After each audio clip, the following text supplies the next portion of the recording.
se voit 2 fois par semaine. On fait des séances qui portent sur des aspects divers du travail. On fait une partie du travail en commun et après il y a une partie du travail qui se fait en petit groupe ou en individuel. Donc là, on essaie de s'adapter au maximum aux personnes. Vous respectez pas le... Non, attends. Je suis maman, j'ai un enfant qui a 14 ans encore et j'ai des réunions à l'école pour faire un mot dans les cahiers des correspondances. Tout ça, ça aide beaucoup. Et, je vois un truc, une instruction dans la société donc, par rapport à mon travail. Je peux le lire pour voir qu'est-ce que c'est. Et ça aide beaucoup, ça aide beaucoup. J'ai envie d'apprendre français, écrire français, qui me manque beaucoup. Parce que c'est un handicap, vous savez. Quand on ne sait pas écrire dans un pays, on ne sait pas bien écrire, c'est un handicap. Voir pour voir, voilà. Exact. Avant, j'ai peur de sortir de rendez-vous à la banque. Maintenant, je vais aller tout seul. Même je ne comprends pas, je vais aller quand même tout seul. Ouais. Et depuis que je suis ici, je vais aider mes enfants. Même ma fille ne connaît pas le slable, moi-même expliquer. C'est ça, et ça, c'est accent, tout ça, je comprends avec l'association. Ouais.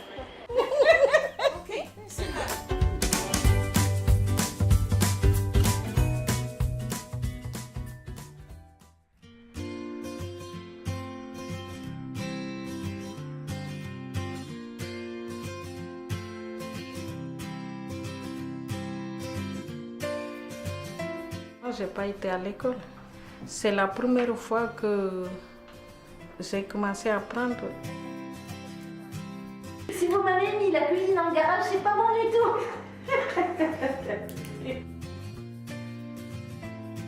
Je trouve que c'est important que des grandes sociétés comme les nôtres, comme TF1, offrent cette opportunité à nous, tuteurs, et aussi aux tutorés.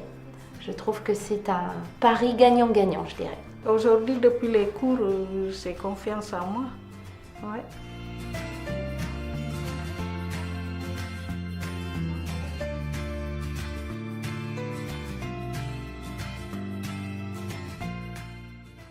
C'est très modeste ce qu'on fait, il faut quand même remettre les choses un peu à leur place. On n'est pas formateur, on consacre juste un peu de temps aux gens qu'on accompagne. Puis en face de nous, on a des gens qui sont hyper volontaires, donc ça n'a pas été une difficulté.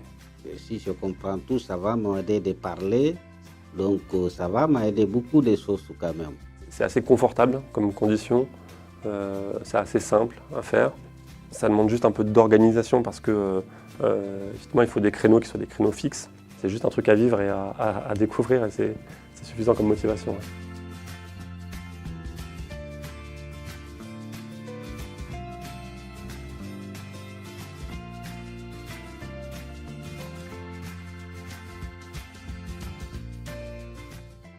Ce sont des personnes qu'on voit tous les jours dans nos locaux, à qui on dit plus ou moins bonjour, mais c'est quand même ces personnes-là qui nous vident nos poubelles, qui nettoient nos locaux, et donc finalement on les fréquente tous les jours, sans dire plus qu'un bonjour ou ça va. Par ce biais-là, ça nous permet d'avoir d'autres points communs. Maintenant, quand je vois les autres personnes, les autres femmes de ménage, j'ai vraiment un regard différent.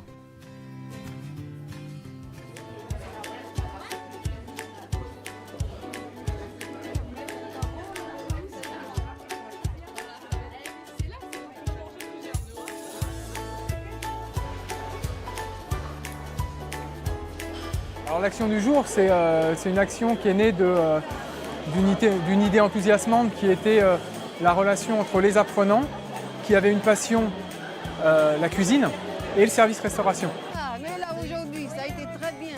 C'est vraiment des personnes qui méritaient qu'on les voit, qui au quotidien font un travail extraordinaire, qu'on n'a pas l'occasion de voir ou de remercier.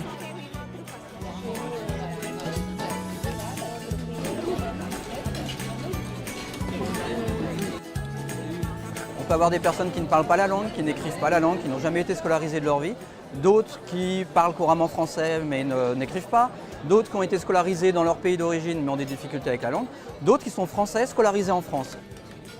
On essaye de faire au mieux pour que les salariés puissent suivre la formation facilement, à côté de leur poste de travail ou alors au siège de leur entreprise, donc soit dans leur entreprise, soit très souvent chez le client.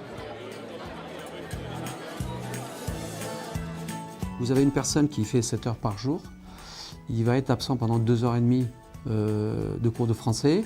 Pendant ces 2h30, il faut absolument le remplacer. Il ne faut pas que la qualité de la prestation ne soit impactée. Dans l'aspect professionnel, ça permet le salarié aussi de monter en compétences, d'évoluer dans le sein de l'entreprise.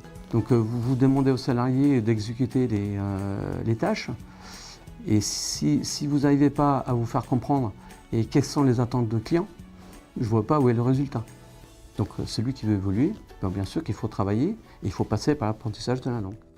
Alors l'association Stop Illettrisme, c'est l'ancienne association BABA Solidarité. Elle œuvre contre l'illettrisme et l'analphabétisme dans le milieu de l'entreprise. Chaque entreprise va mettre à disposition un ou plusieurs tuteurs par bénéficiaire et donc une fois par semaine, chaque tuteur va donner des cours d'apprentissage aux bénéficiaires. Aujourd'hui, on parle du ménage. Notre objectif aussi au sein de Stop Illettrisme, ça va être d'ouvrir d'autres thématiques, d'autres champs pour justement ouvrir à plusieurs personnes et plusieurs bénéficiaires. Dans le cadre de notre développement au sein de notre association Stop Illettrisme, nous souhaitons intégrer de nouvelles entreprises dans notre dispositif et sur cette année 2017, nous avons 2 entreprises qui nous ont rejoints, à la fois le groupe GSF Grand Arche et le groupe Crédit Agricole à qui on souhaite la bienvenue et à qui, bien entendu, nous allons accompagner pour déployer ce programme au sein de leurs entreprises.